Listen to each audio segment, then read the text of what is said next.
Welcome to Lawyers Who Learn, where we explore how attorneys' engagement and lifelong learning fuels their growth. Join us to uncover these journeys and gain insights for your legal career.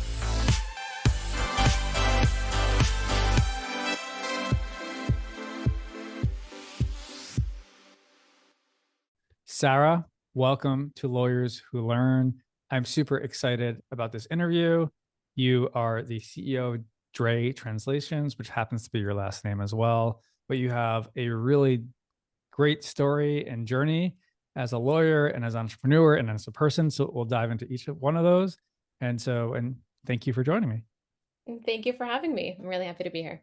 So I'm going to take maybe 30 seconds or maybe a little longer, just to overview your background to help you out so you don't have to go through each one, but we'll dive through that. Okay. So right now you're in Israel. You grew up in the US and your mom spoke Spanish, your dad spoke French, but you went to a Hebrew school, so you learned Hebrew. When you were 18, you moved to Israel and you went to law school, which your young age to go to law school, which was in Hebrew. And that is a challenge since that was not your first language. And I'm sure you can tell us all about that. You're also ultra-Orthodox at the time, which we can talk about as well.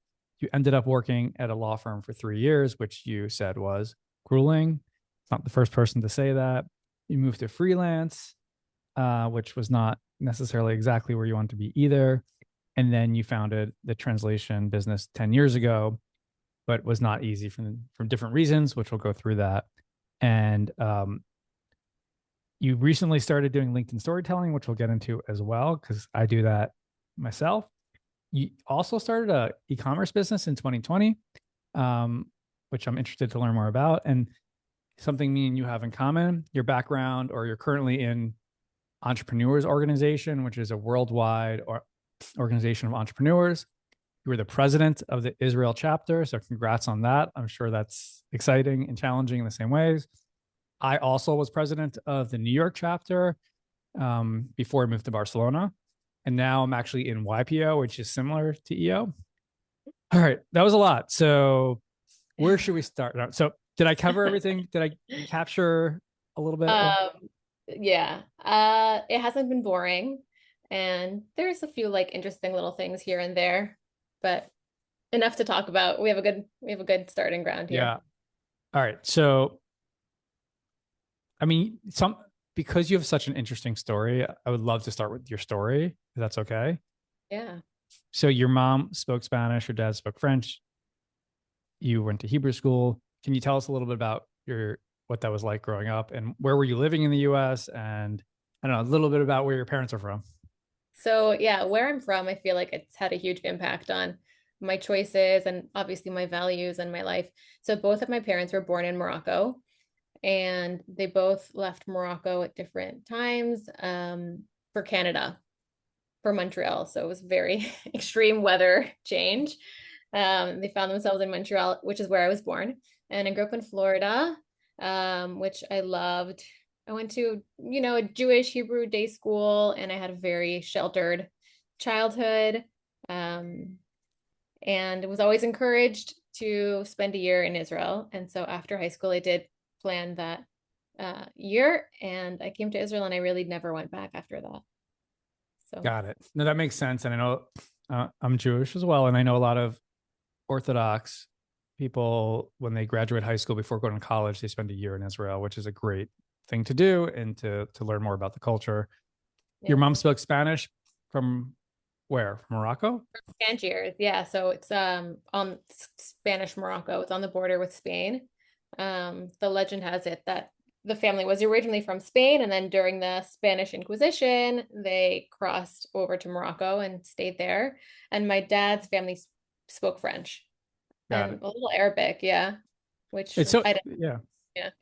No, because when I lived in Barcelona for 2 years, and I was actually supposed to speak at the Israeli chapter, and then COVID hit. So maybe someday we can make that come back. Yeah.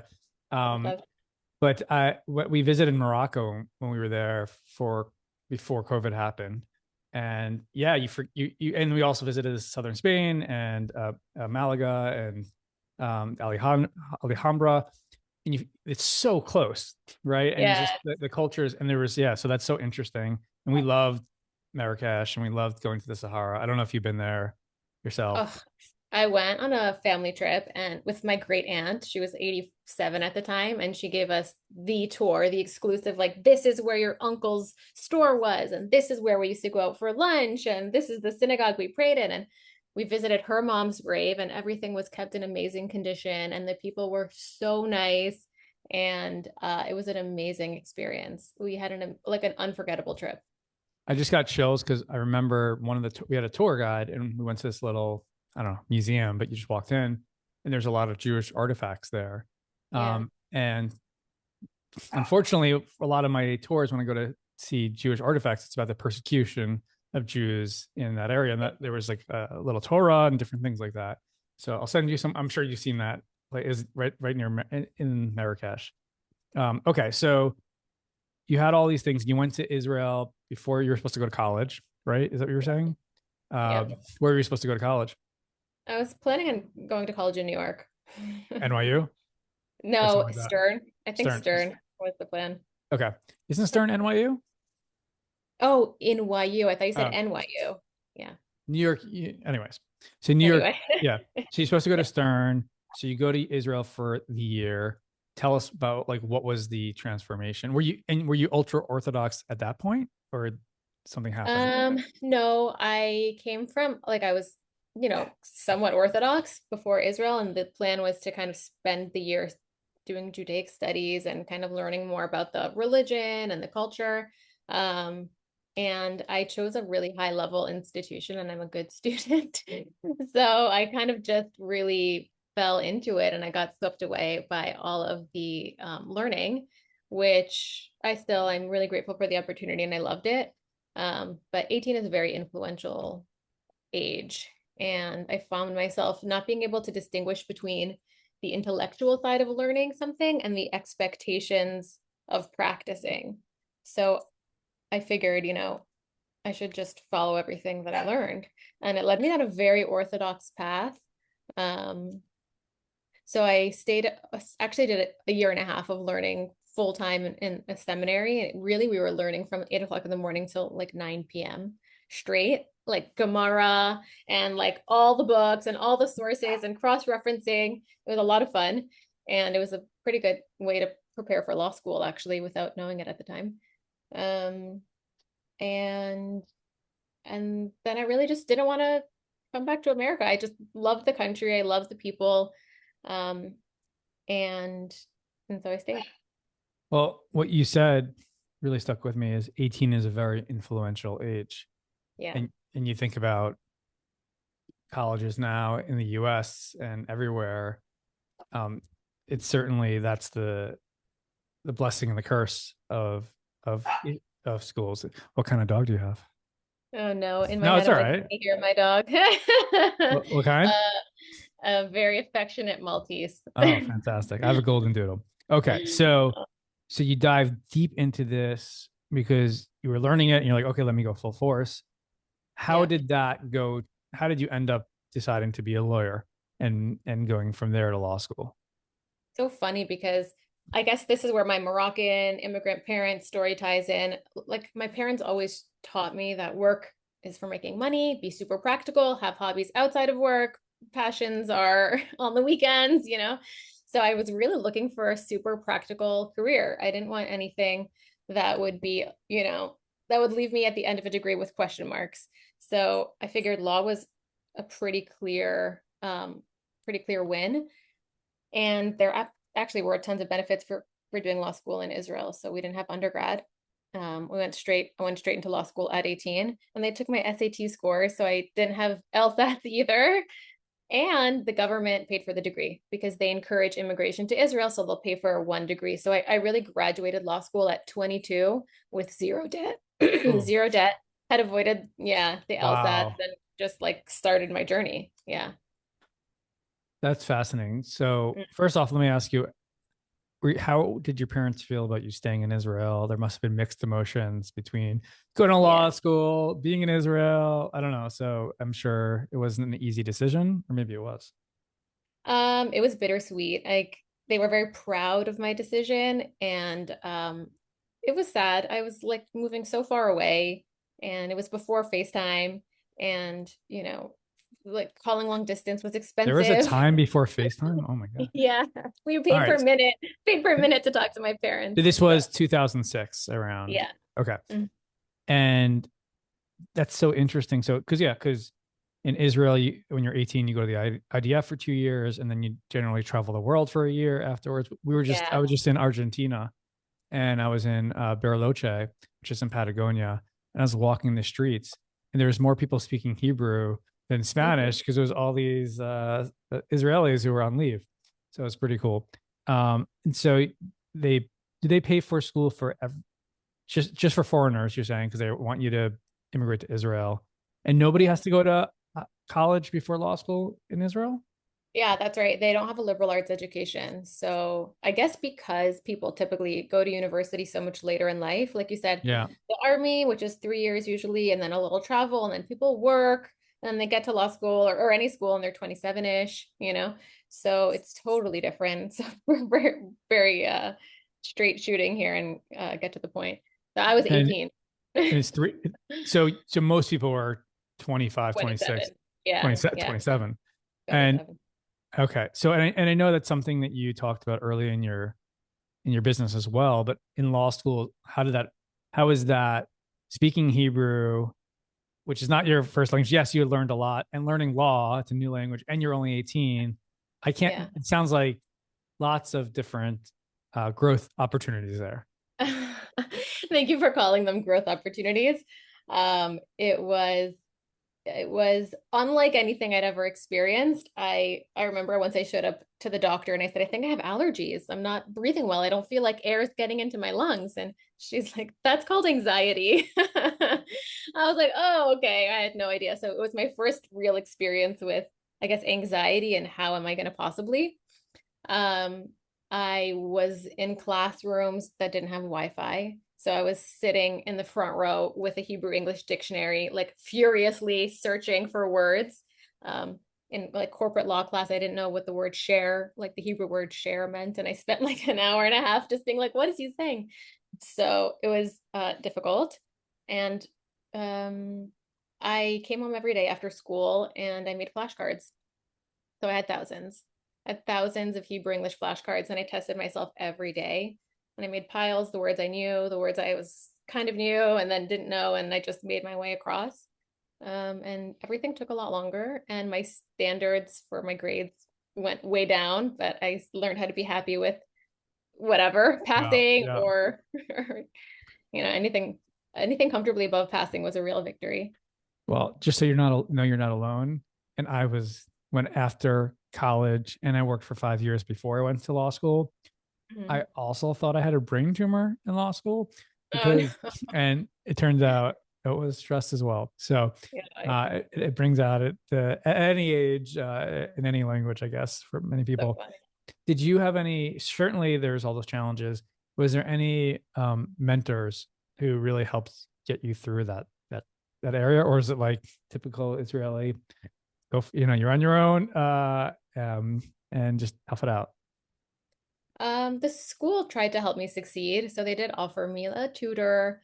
And there have been a lot of Americans who I looked up to who'd moved to Israel and successfully created careers.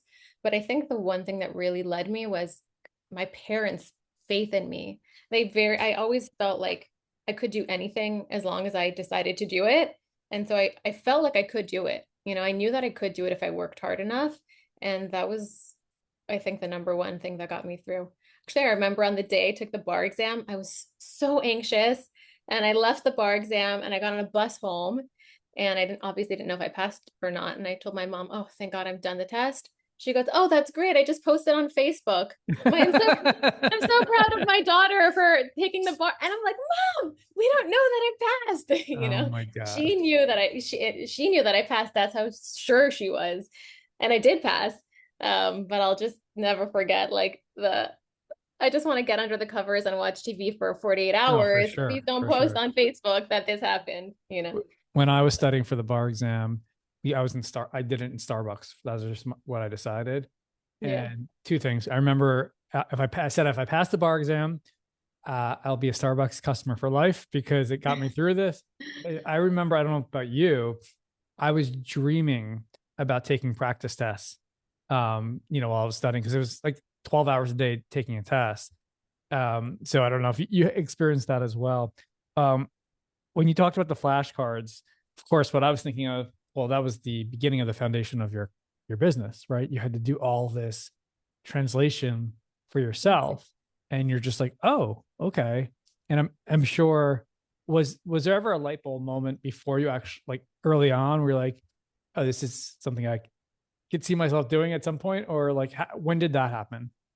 So never. I would have never believed that I would have a translations business, like truly an impossibility.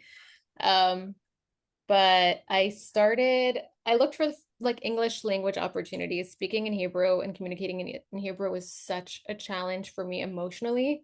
Like I felt like speaking in Hebrew was at the expense of my sense of humor, and it was at the expense of my wit. And I felt like it put me in such an inferior position to where I am naturally that I looked for anything else. So I started working as a student for the fundraising office of the university, and I was making like $5 an hour.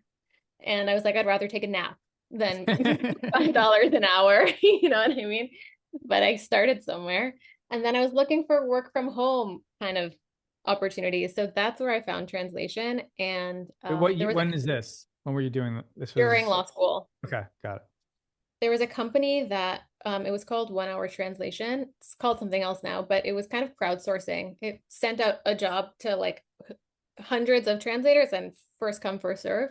So it's really, really low entry barrier, kind of just take whatever job I was really comfortable with, whenever schedule worked for me. So I started here and there, and then I started looking for my own customers, and I kind of built it on the side while I was in law school, and I continued while I was working as an attorney.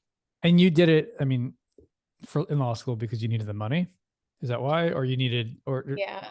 it was Yeah. from no, Yeah. So it was, I was married. I was married at 19 already, and I already had like a home. And I felt like, yeah, I really wanted to be like a independent well, wife. Yeah. so my mom actually grew up Orthodox and ended up deciding that as she got older, she didn't want to be Orthodox because she didn't like that the way essentially women were treated as, sometimes second class citizens that couldn't be independent, maybe not get a job. So was that a challenge, like that you were ultra Orthodox in law school, sort of trying to be independent, or maybe I have that misunderstood? No. My dad always really, it was important for my dad that I was independent. He wasn't Orthodox, and he's still not. And my mom was. So I grew up in a mixed household. And he always used to say that he has a fear of me like pregnant in the kitchen, barefoot, with no job and no independence. It was like his vision of like disaster for me. So I was, yeah, with whatever head No covering and judge, like no judgment. But like, does, yeah. Look, having So, kids is important, and growing. and I do, I Yeah, have yeah. kids, but he was always important for him that I was independent, and I took that to heart. So I did want to be independent as quickly as I could be. Again, and my intention is not to go deep into this area, and like you tell me I don't want to talk about it, but like potentially is that, because I know you said that you got divorced. Was that sort of part of the conflict potentially? So it actually wasn't. Okay. We were both really, he was in like a learning environment, and I was in a seminary. He was in what's called a yeshiva. Yeah, Um, so we were both young and really into it. And then by the time we got divorced, we were 27, and so much happens in your 20s. It was totally. really not, yeah. And I have a lot of love for the religion, and there's like so many important foundational things there that really help a person, I think, succeed in life. So And no hard feelings. Yeah. totally, look, like Yeah. in life, like it's in all situations, the best thing you can do is say good thing, bad thing, who knows? And like lawyers who learn is, Yeah. really on the concept and the stoicism, like, every experience you can take something away from. And in the only two things you control is how you think and how you feel. And so like all these situations, you had different ways you can go, and how you've grown. So thank you for sharing that. And 100%. so, all right, so you take this part-time job while you're in law school doing translations, and were you like, pretty good at this, or not even yet? You're just there was no like light bulb moment then. I was like, I'm making more than $5 an hour doing Yeah, this. So it was, again, really practical. Um, I can't say I had a passion for legal translation. It was just like, it just made a lot of being sense. practical. Yeah, It totally. was super practical. And that was really like the theme that had brought me to this point in my life. What is the practical thing to do? All right, so you graduate law school, you work for 3 years, become a freelancer, and we've told that story so many times on Yeah. Lawyers Who Learn, where for some reason, you determine it's not for you. What was the light bulb entrepreneurship moment where you decided to? I think it was originally called something else, which I don't have written down here. The translation Oh, name yeah. of it, yeah. Yeah. But how did you start your business? I love the entrepreneur growth journey.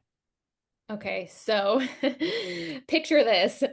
I'm working in a law firm in Tel Aviv, like 12-hour days, and the partner keeps coming into my office and asking me to translate, and I already had been translating on my own, and I see that there are so many translation needs at the firm, and I'm still getting my junior attorney salary, which honestly isn't competing with what I'm making after hours translating.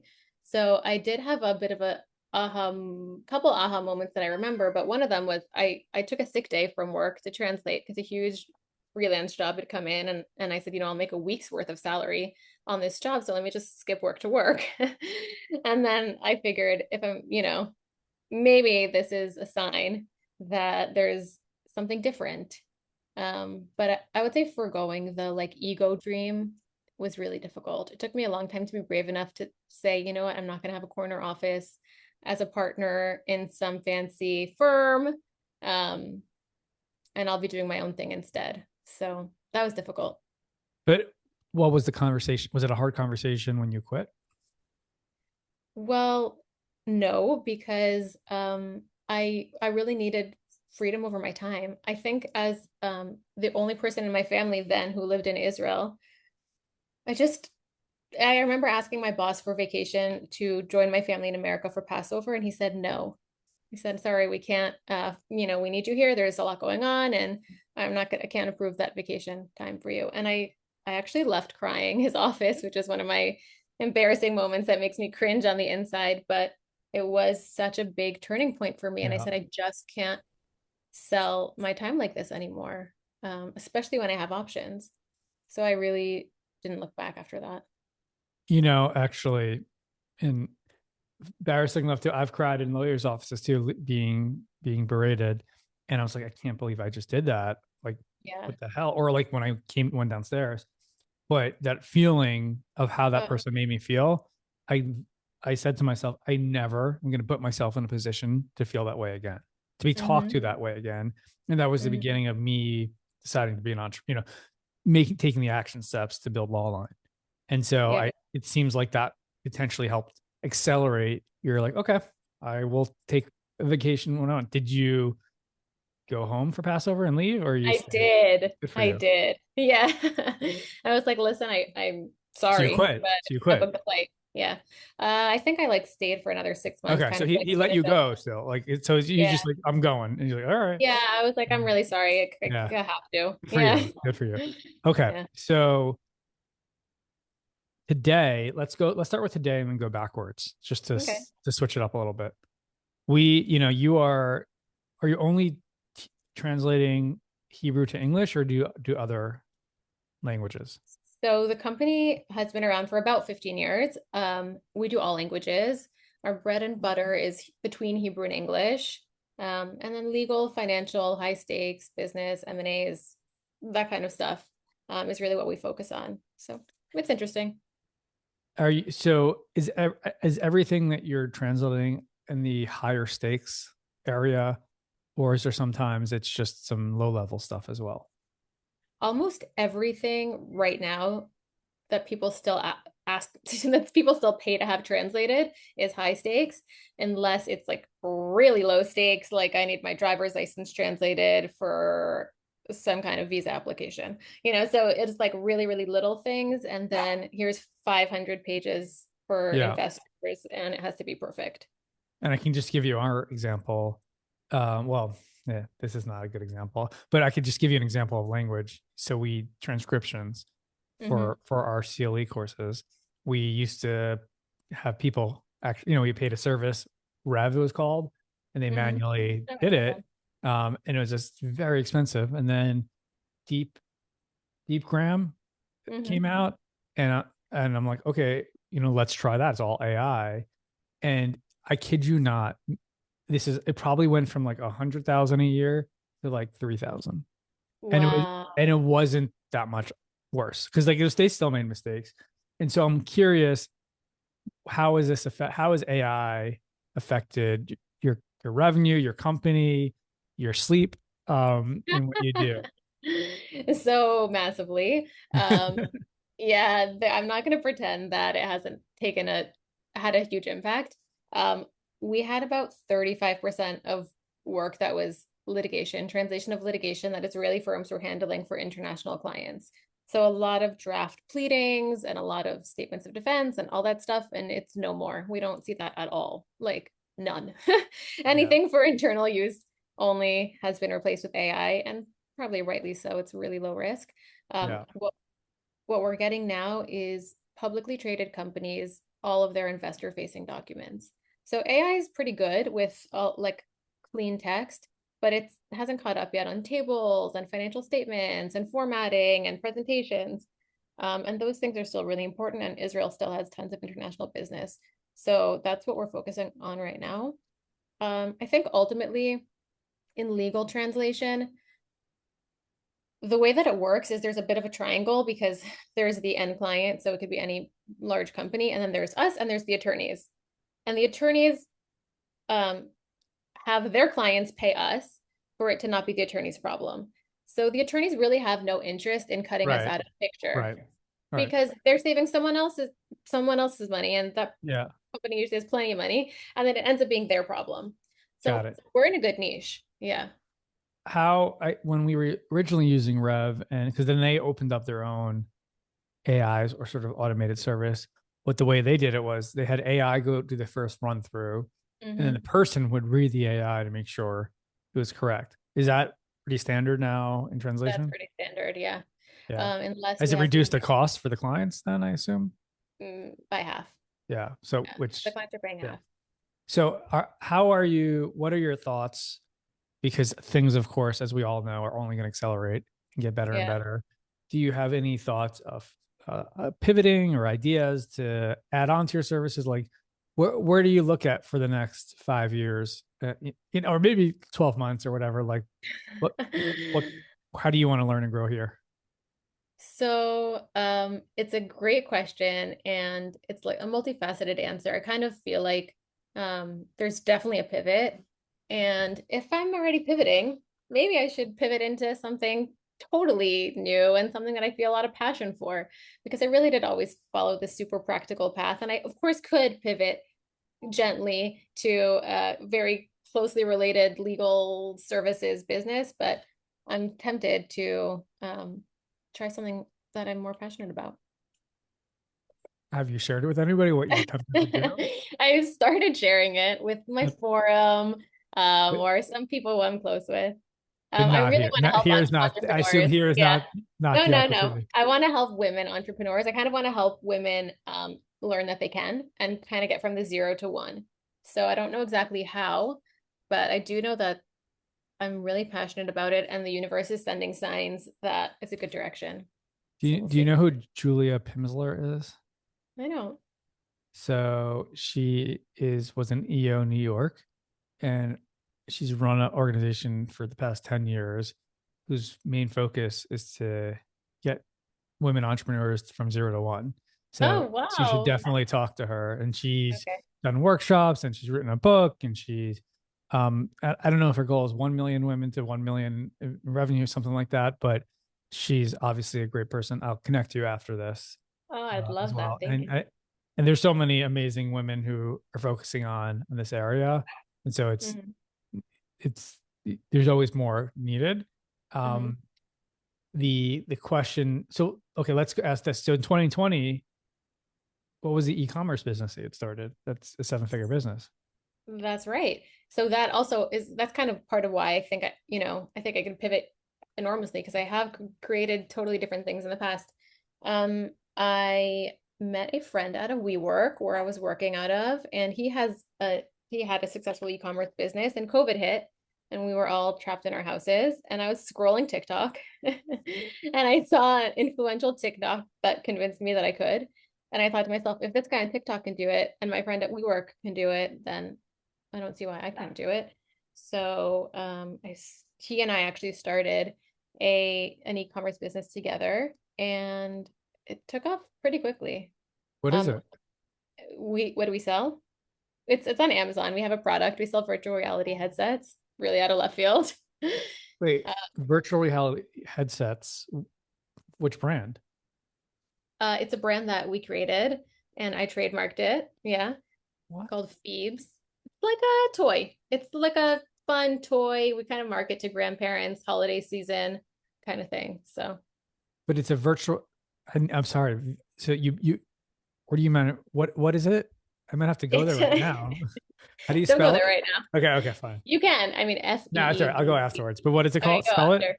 Feebz. My middle name's Phoebe, so it was like a play on. Okay, it's a virtual reality headset. Yes. For grandparents to do.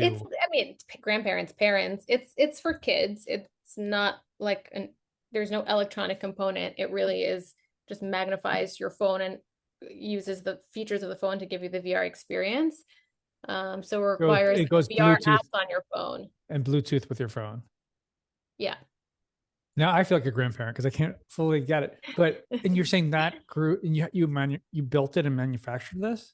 Yeah, we did. We found the suppliers in China and we worked with them closely to kind of create our own prototype with our own branding and our own functionality and our own colors. And we built the brand. We built all the marketing content and went well, going well.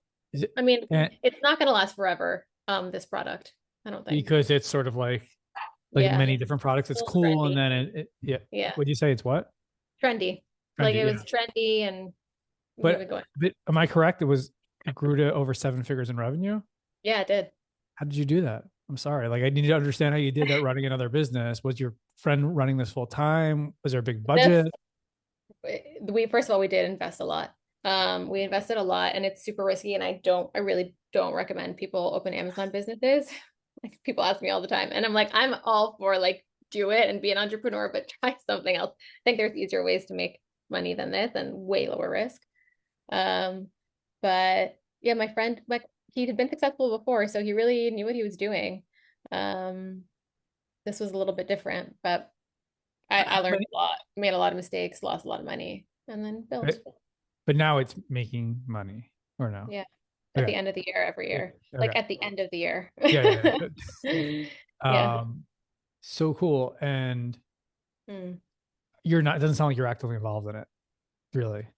Now less, no. Now less. Which is in 2020, I was. Right. But it does feel like there's trauma here as well, because look, any business like there's no easy path to $1 million, and that's why when you say $1 million, I know how hard it is to make $1 million in business. So, and especially when you're doing something else, even if you invested in a business and maybe it's not making as much profit as you want, but it's not easy.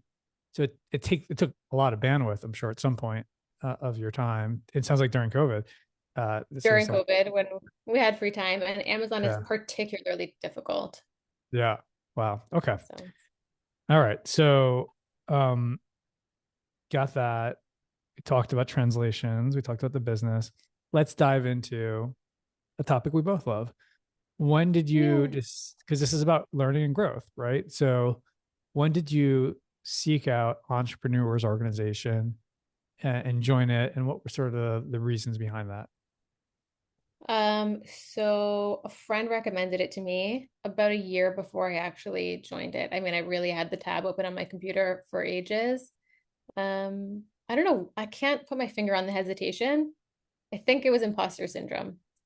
And I think I was like, I don't know if I'm an entrepreneur. I know that I have a translations business and I know that I have an e-commerce business, but am I an entrepreneur? I didn't know. I hadn't defined myself that way until then.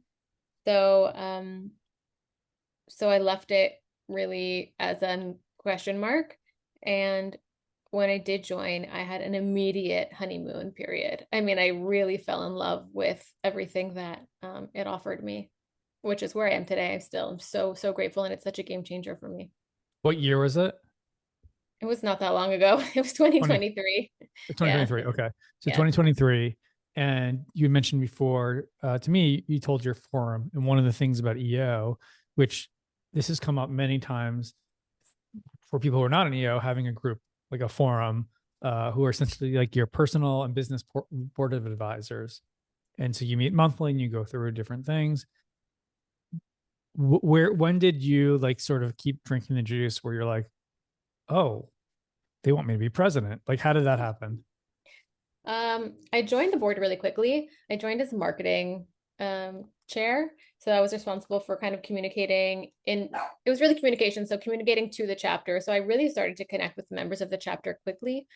And the president before me had been the president for 18 months and we didn't have a president-elect at the time. So everyone just had so much going on here. The war in Israel had started and a lot of businesses were in crisis. And I kind of was voluntold, they said, I think you'd be a great president. And I said, me? I couldn't do that. And they said, no, I think you'd be really good at it. And I said, well, I can't do that. And then I said, could I do it? And then, I got a vote of confidence and I'm actually finishing my second year presidency right now. And I have to say, it's been great. How many members are in Israel? We have 50 members in Israel, and we have about 11 or 12 who are secondary members of our chapter. Got it. So they're around the world and they've joined us because they want to be connected to the Israeli chapter. Yeah. I remember when I became president, my biggest concern was running the board meetings. Because when I used to go to board meetings in the past, they were so boring or just so out of control.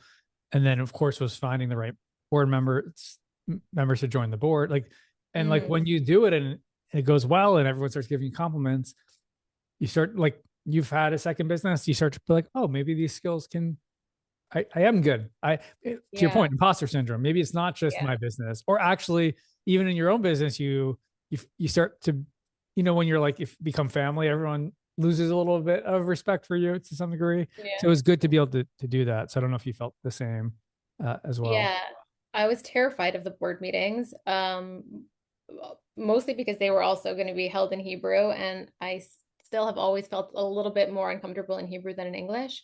I also was pregnant. So I was like a pregnant president. Oh my goodness. And I had the baby during my presidency.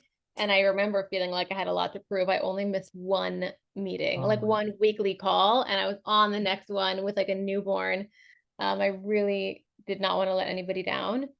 And yeah, there was so much imposter syndrome, but I've decided to take every like fear-inducing situation as an opportunity to practice my skills. And it's been so much fun. And so it's been such an amazing experience to be able to build with all these amazing people. Totally. Yeah. How's your humor in Hebrew now? My sense of humor. Are you able to say jokes like that? Yeah. And sometimes I even say jokes in Hebrew that I'm like, that wouldn't be funny in English.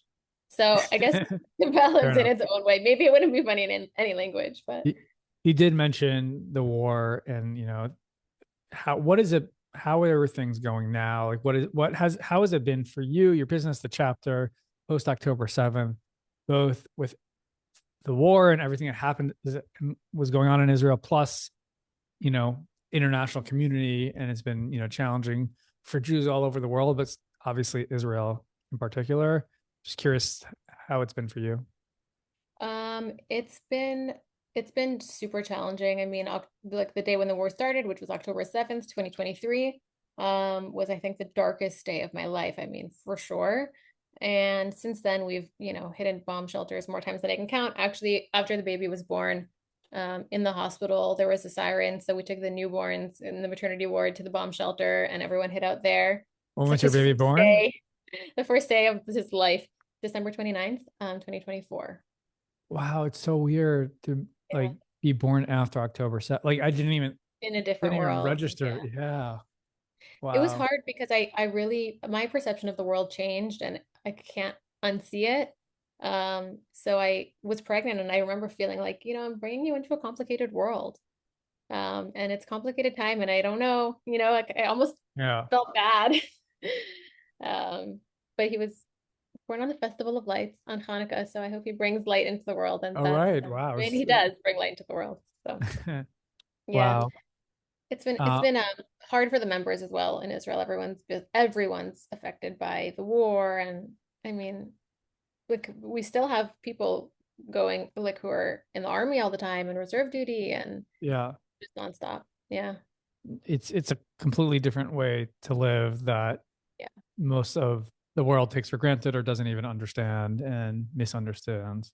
Hmm. And especially for Jews around the world, that you went there when you were 18, so like you went into it. And so look, I hope to be back sooner than later, and to it's a beautiful country and so many great things going on. But just like the rest of the world, things seem to be accelerating a lot faster than we want. Hmm. Maybe it always feels like this every generation. Look, there was world wars and other things, Yeah. but certainly not looking. I try to be optimistic, but it's we have to be. We have kids, right? So like We that's have to our. be. Yeah. We covered a lot. Is there anything that we didn't cover that you sort of want to like that you don't get to talk about as much, or like you think about as you think about your learning and growth journey because you've gone through so much that I don't know, you just wish you could talk about a little bit more and share that side versus just the things that we always cover that you talk about more normally. Um, I think like the thread that I've seen happening in my life is, like every change is an opportunity. And so many things happened. Some things we covered, some things we did, and I was like left at the altar once. We have like a lot of stories there, a lot of like twists and turns and surprises. Um, I think I started to embrace these challenges as like there must be something better waiting. And I think it's really powerful. I think that once you can kind of accept that there must be something better waiting, it just takes the fear and the panic out of everything. And all of a sudden your back being against the wall is kind of an opportunity to discover something new. And that's been really powerful for me to really internalize. So No, I mean that's like it's faith, right? Faith yeah. that there'll be something better there. And Helen Keller said there's a quote that my dad always would say is optimism. Oh, am I gonna forget it right now? Nothing gets accomplished without hope and confidence. Optimism is I forgot it, but it was about because I'm not super religious, and it was talking about optimism is faith, right? To get something done, and I Mhm. didn't. When I realized that you have to have faith that things are going to get better, or there's going to be something there. The same way people have faith in religion, you don't know it, but you have to believe it in your heart. And Yeah. so that was my best to try to translate that. That's why I'm not in the translation business. Um, Ah, I get where you were going. and I agree. for me, one of the things that I love to talk about is books, because a $15 book, time and time again, has been the best return of investment that I've ever gotten on my personal self-development and other areas. Are there any books that have helped you along this journey, either in your personal life or professional life, that have been transformative for you? I love that question. I love reading. Um, uh, I loved Atomic Habits, but we've all talked about Atomic Habits. One book that I really loved was called The E-Myth. Have you read it? It was the So first. It was the good. first book that was Yeah. recommended to me, and it was transformative. So tell us what. Transformative. The concept is a lot of people build businesses because they are good at something and someone will pay them for it. So like voila, you have a business. Um, and the E-Myth kind of transforms that into being more purposeful about building the business as build it as a business. There's an intentionality that I hadn't encountered before. I was always just kind of like, wow, this is cool. Let's do this. Let's do that. And a lot of, like I said before, going along the way. And all of a sudden, the E-Myth provided a structure that I could use to build something with teeth, that I didn't only rely on faith for, but I really felt like, there's intentionality here. And for me, that was really transformative. Yeah, it was work on your business versus in your business was 100%. the line. And it was Sarah the baker, actually. Sarah the baker, that's yeah. right. And, she loved baking, and then she started a bakery and never baked. Right. And so that's, Right. that lesson stood with me. And it's such a, I think he actually ended up writing that book in like one day, because I did an interview with him about it. And I was like, wow, are you kidding me? I was like on a plane ride or something like that. I could be wrong, but that's what I remember. What so language, cool.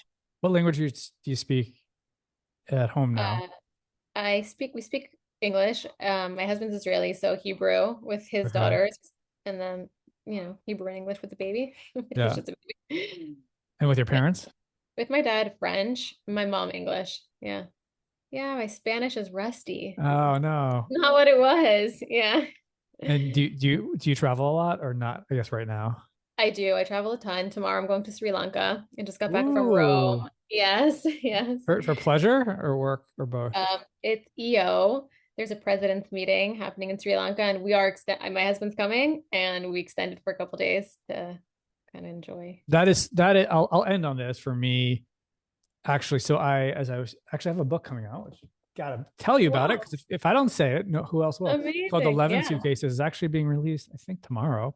And Thank you. it's about when we moved to Barcelona in 2019 and lived there for 2 years. And the reason we ended up in Barcelona was because of EO. It was through a Wow. relationship that I met in EO. Somebody else, Vern Harnish, who is one of the Yeah. founders, that's what he did first. He moved to Barcelona, and a couple of people copied him, and then I copied them. But Cool. EO is the first organization that I was really part of that made me think more worldly and more internationally. I'd go to these conferences in Panama, for example, and I'd meet people from all over the world, and we all have the same core values. I was like, Yeah. oh, fascinating. So I'm so glad to hear that, and that your husband's going with you, and he can enjoy that as Super well. fun. Yeah. Sarah, thanks for joining me today. Originally, this was supposed to be just a call to catch up, but I'm like, you're a lawyer. Let's do a podcast. Shout out to Brian Wish for connecting us. Brian is the ultimate connector in so many ways. He's been transformative for me in my life and in my business and my books. So I'm glad that he connected us as well. And hopefully we'll see each other in the real world. I would love to either next time in Israel. Do you ever come to the US anymore? Yeah, here and there. I get to see your parents. You got to in Florida. Yeah. Cool. Well, thanks again. Thank you.